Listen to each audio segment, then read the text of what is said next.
Nobody has a good word to say about the water industry and the water companies some 35 years after privatisation. Everyone blames everyone else, and there's a lot of blame that can be allocated. The record on pollution, on the stewardship of the sewage side in particular, has not been a brilliant one. 10, 20 years of financial engineering have not exactly enhanced the capital maintenance and the investment in the businesses. And Thames Water is an advert for almost everything that could go wrong actually going wrong. And almost all the criticisms of Thames are actually accepted by Thames management and Thames owners. So it's not a pretty sight. And after 35 years, the water industry obviously needs rebasing and putting on a sustainable path for the next 30, 35 years. It's pretty easy to point the finger, but it's a lot harder to come up with solutions. And after the bit of performance politics that the Secretary of State and the government engaged in last autumn, the water bill, which essentially had the headline, "We're going to lock up executives who pollute," notwithstanding the fact that the bill actually says that they can only be locked up if they refuse to cooperate with investigations. But that aside, it makes a big noise. It tells the public the government's on its side and it's going to get tough. That's been done. And then the more difficult question comes, well, what actually are you going to do about it, government, in order to sort out the problems that everybody's so clearly and obviously aware of? And the answer the government's come up with was not entirely stupid. It was to say, look, let's get a good look taken at the industry. Let's take a bit of time to reflect on what kind of changes might put the industry on a sustainable basis. And to that end, Sir Jon Cunliffe was drawn in to run a commission to come up with ideas. That left the government free to look at the independent commission, as it keeps stressing, and look at its recommendations, decide which ones it liked and which ones it didn't. And we now have the Cunliffe Commission final report, and the government's in the reflection mode, and perhaps, possibly, probably, there's going to be a Water Act coming next year, if there's parliamentary time, and that's the opportunity to establish this firm basis going forward.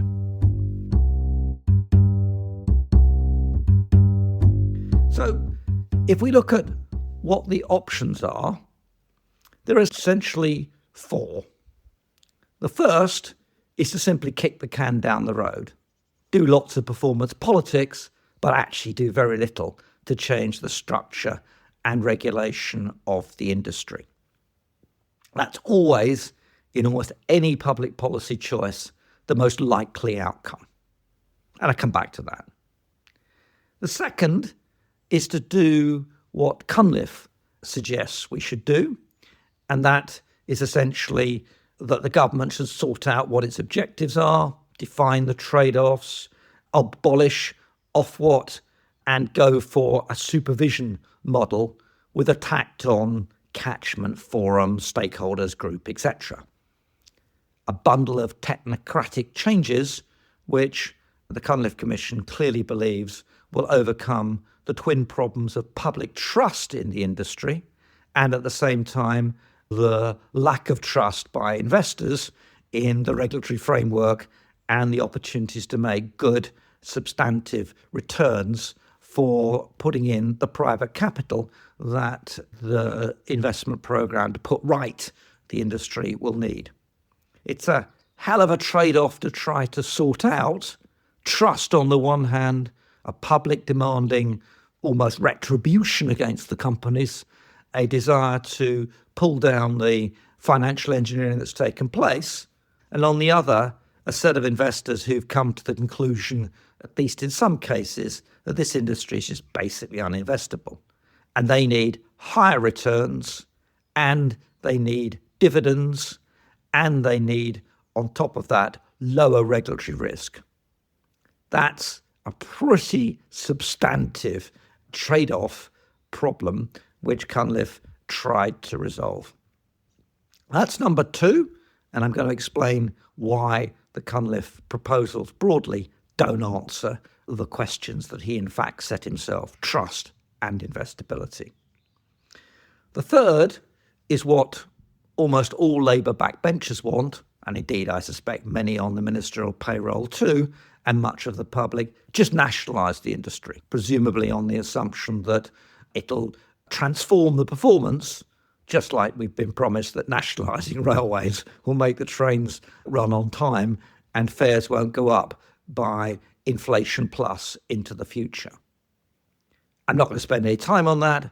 Good luck with anyone who thinks that's the right answer, but none of the problems go away in water, just as they don't go away in railways, just because the state and government officials are in charge of the industry. Capabilities have long gone for government to properly run big, major UK industries and companies. And the fourth one is the Catchment Regulation Model, which I favour and which really would address the problems and deal with the placing of the industry on a sustainable long-term path. I'm quite optimistic about the Catchment Regulatory Model actually getting adopted, but only after all the others have been seen to fail. Try everything else first, and then eventually you end up with the result that there really is only one model that meets the requirements to put this industry on that sustainable basis for the future. So let's just have a look at what Cunliffe came up with. The first thing is to set out that government should be clear about its objectives and presumably define the trade-offs. Now, every inquiry into public policy that I've read or indeed been involved in always starts by saying that government should be clear about defining its objectives. And indeed, that's true, they should be. And if they were, a hell of a lot of the problems would fall into place. But that's just a category mistake about what government does as opposed to the private sector, shareholders and others. The job of government is not to go forward and define clear objectives which create obvious and clear losers, but rather to wait for policy issues to develop, usually on a case-by-case basis, until there is a broad public consensus that these trade-offs have, in fact, to be made. And, if you look at water, it's no different from energy, where we do have the ambitions to have net zero by a certain target, like we have the ambition to halve the sewage by 2030 or whatever. But actually, the reality is that we also have politicians responding to the public who don't want to pay for it. In fact, they want more output and lower bills. And we elect them, and politicians want to get elected, and that's why these clear trade-offs never get made. Good ideas, just they should be, but naive to think they're going to be. And it's naive to rest your conclusions as to how to restructure the industry on the assumption that they will do this. They won't, they haven't in the past, and they're not going to do it anytime soon. The second is the real performance bit of the Cunliffe Review. Abolish Ofwat. Great. It's headlines, it blames someone clearly for the terrible outcomes that we've had, etc., etc. But abolishing Ofwat doesn't do anything in itself. What we need to know is what goes in its place. And effectively, all that Cunliffe and the government indeed are offering is to bundle it together with the Environment Agency. Now, that's not necessarily a bad idea in itself, provided you've sorted out what this new body is going to do and what its powers and duties are going to be, and therefore how Ofwat's going to be different inside the EA as opposed to outside. And Cunliffe, of course, blames Ofwat for its economic modelling and the way it does peer reviews, but, it says nevertheless it should go on doing it. It looks at the difficulties of the peer review and then says, no, but we should have peer reviews. And good luck for those who want to have PR29 in the heat of the next general election and another big round of what you might call performance price rises for everyone to confront. So abolishing Ofwat doesn't in itself do very much. And more importantly, Cunliffe doesn't deal with, and to be fair, it's not really his core remit, in what should be done to Ofwat inside the EA with a changed and reformed EA. So getting rid of flooding and all those operational workers that make up the thousands of people employed in the EA will be a really good start.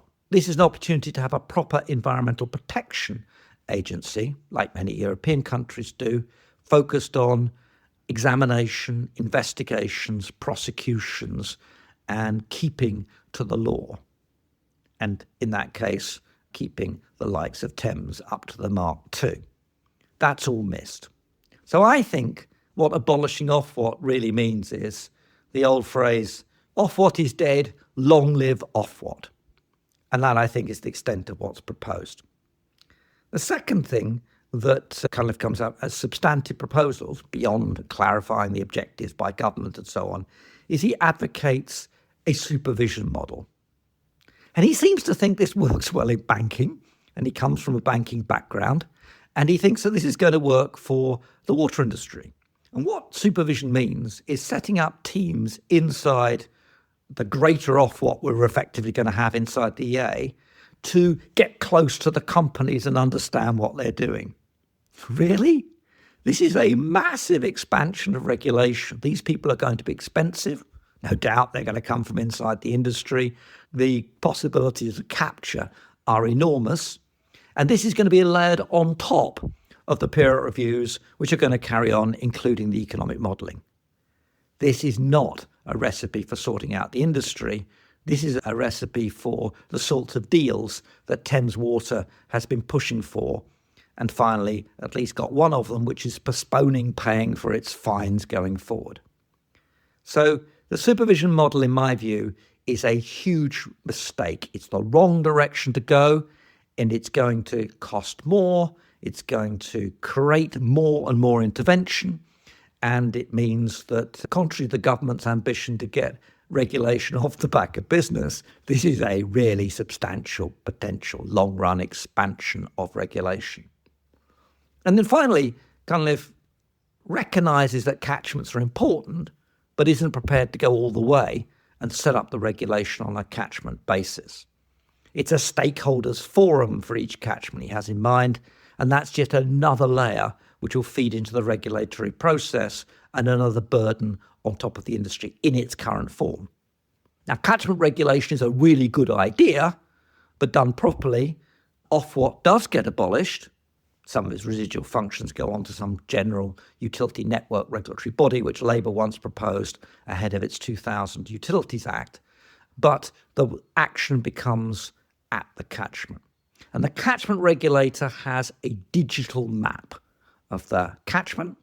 It's publicly available. Anyone can play with it with their own preferred outcomes. And it's upgraded all the time with all the extra data that's coming, which gives resolution down to, a square 2 meters or so, and is AI augmented. That's the basis of seeing what's going on, shining the torch. Having shined the torch, the catchment regulator sorts out what has to be done over different time periods, and it auctions those to anyone and everyone who wants to contribute to clearing up our rivers. And that points to solutions at source rather than ever larger tanks at sewage works. It brings in farmers, it brings in everyone from the Wildlife Trust, the National Trust, all sorts of players who've got great and innovative ideas of what to do up in the catchments. And of course, it addresses flooding and the water environment simultaneously. I've set that out elsewhere. It is a workable model. And of course, it also solves the investment problem, which is that the bids that are made to do the works are assessed against each other. And within that, the bidders work out what the returns they need from the sector are going to be, from the particular projects they do. And therefore, we don't have to have this charade of the weighted average cost of capital, the cap and pricing model and all these sorts of things, which created many of the incentives which led to the appalling financial engineering in the sector. So that's what can be done. It can be done with clarity. It would rebase the industry on a par with rebasing the industry at privatisation. It would set out the frame for the next 35 years. I doubt very much it's going to happen anytime soon, because we'll carry on fumbling around with the Cunliffe technocratic solutions, ever more attempts to help out Thames to avoid special administration, and the can will continue broadly to be kicked down the road, but with a bit of performance politics like abolishing Ofwat along the way. Don't hold your breath for a comprehensive solution, but in the end we will have to have a comprehensive solution, because the status quo can't go on, and it can't address through these technocratic changes what needs to be done, and investors are going to see through it. So let's do it now, and while we're at it, let's get Thames into special administration as soon as possible. Thank you.